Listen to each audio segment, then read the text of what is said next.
There are today 123 million displaced people in the world, people who have had to flee violence, persecution, conflict.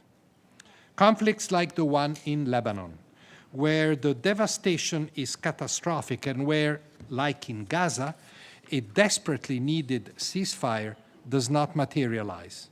More than 11 million Sudanese have been displaced since the start of the war 18 months ago. 3 million have now left the country.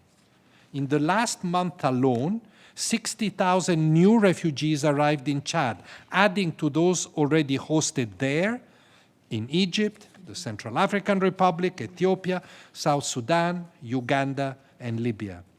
The list of countries hosting Sudanese refugees keeps growing and will continue to grow unless we're able to bring urgently some relief to those who have been forced to flee and to those who welcome them. Left unresolved, as we observed in the Middle East, these conflicts will continue to spread uncontrollably, with unforeseen consequences for all.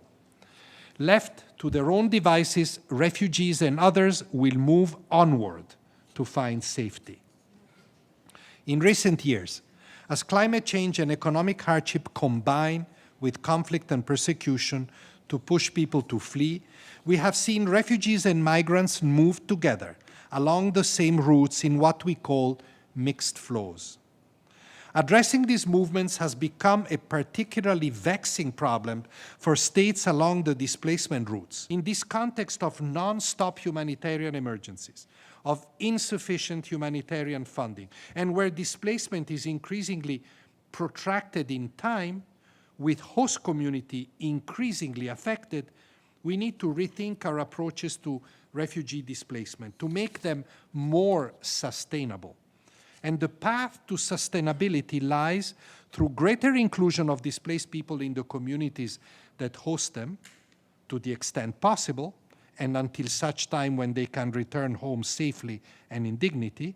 It means also investing and strengthening national systems. For example, health, education, skills training, employment, banking, and so on, so that both host communities and refugees can benefit.